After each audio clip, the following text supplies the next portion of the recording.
गाजियाबाद के लोनी विधानसभा क्षेत्र में राजनीतिक बयानबाजी एक बार फिर सुर्खियों में आ गई। भारतीय जनता पार्टी के विधायक नंदकिशोर गुर्जर ने तमिलनाडु के डीएमके नेता एवं विधायक उदयनिधि स्टालिन के कथित बयान को लेकर लोनी थाने में तहरीर दी है। तहरीर में आरोप लगाया है कि स्टालिन द्वारा सनातन धर्म को लेकर की गई टिप्पणी आपत्तिजनक और धार्मिक भावनाओं को आहत करने वाली है। विधायक का कहना है कि इस तरह के बयान समाज में वैमनस्य फैलाने और सामाजिक सौहार्द को बिगाड़ने का काम कर सकते हैं। नंदकिशोर गुर्जर ने अपनी शिकायत में यह भी उल्लेख किया कि इस तरह की भाषा न केवल संविधान में दिए गए धार्मिक स्वतंत्रता के अधिकार के खिलाफ है, बल्कि ये कानून व्यवस्था के लिए चुनौती पैदा कर सकती है। उन्होंने आरोप लगाया कि ऐसे बयानों से आम जनता में आक्रोश पैदा होता है। शिकायत में यह भी कहा गया कि उदयनिधि स्टालिन द्वारा पहले भी इस तरह के बयान दिए गए थे, जिससे देश भर में विवाद की स्थिति बनी थी। विधायक ने मांग की है कि लोनी पुलिस इस मामले में भारतीय न्याय संहिता के तहत मुकदमा दर्ज कर सख्त कार्रवाई करे। इसके अलावा तहरीर में अन्य राजनीतिक नेताओं के बयानों का भी जिक्र किया गया है, जिन पर विधायक ने धार्मिक भावनाओं को ठेस पहुंचाने का आरोप लगाया है। उन्होंने कहा कि सनातन धर्म केवल एक आस्था नहीं, बल्कि एक व्यापक सांस्कृतिक पहचान है। विधायक ने यह भी कहा कि देश की जनता ने चुनावों में स्पष्ट जनादेश दिया है और अब इस तरह के बयानों को रोकने के लिए कड़ी कानूनी कार्रवाई जरूरी है। उन्होंने पुलिस प्रशासन से मामले को गंभीरता से लेने की अपील की है। विधायक जी, आपने एक पत्र लिखा है स्टालिन के लिए, क्या कुछ पत्र है, क्या उसमें कहा गया आपके द्वारा? देखिए, स्टालिन जैसे लोग जो कहीं ना कहीं विदेश से फंडिंग लेकर के सनातन पे लगातार हमला कर रहे हैं। पिछली बार भी उन्होंने कहा, इस बार भगवान के ऊपर टिप्पणी की और नष्ट कर दिया उसको ज़मीन पे लाने का काम किया है वहाँ की जनता ने।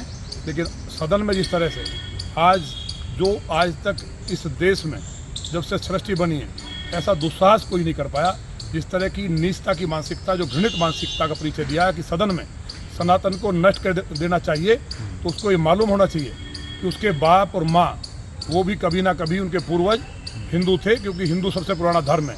इस व्यक्ति के ऊपर क्योंकि ये कहीं ना कहीं इस तरह के बयान दे करके बवाल कराना चाहता है, पिछली बार भी ये हुआ, तो इसके ऊपर रासुका लगे, एनएसए के तहत गिरफ्तार हो।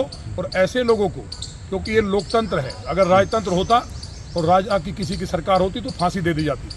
तो लोकतंत्र में फास्ट ट्रैक कोर्ट में ऐसे व्यक्ति को फांसी होनी चाहिए। कि माननीय सुप्रीम कोर्ट से भी मैं प्रार्थना करता हूँ, और जो मैंने पत्र लिखा है, मुझे उम्मीद है कि उत्तर प्रदेश की पुलिस कठोर कार्रवाई जो मैंने एप्लीकेशन दी उसमें मुकदमा दर्ज करके करेगी।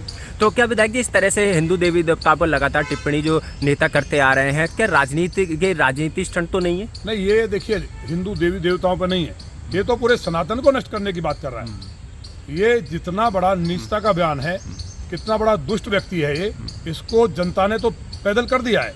लेकिन अब जरूरत है कि FIR हो और गिरफ्तार हो।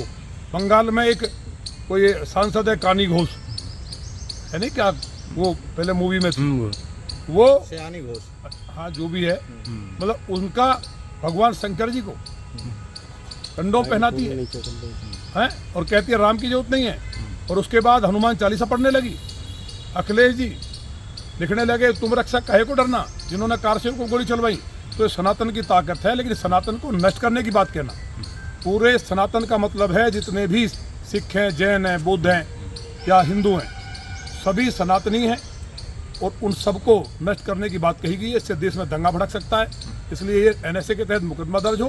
और ऐसे व्यक्ति पे, ये छोटी घटना नहीं है, पूरे सनातन को नष्ट करना, इनको फांसी की सजा हो। अपनी राय हमें कमेंट बॉक्स में ज़रूर दें। ऐसे ही लेटेस्ट अपडेट्स के लिए हमारे चैनल रॉयल बुलेटिन को लाइक, शेयर और सब्सक्राइब करना ना भूलें।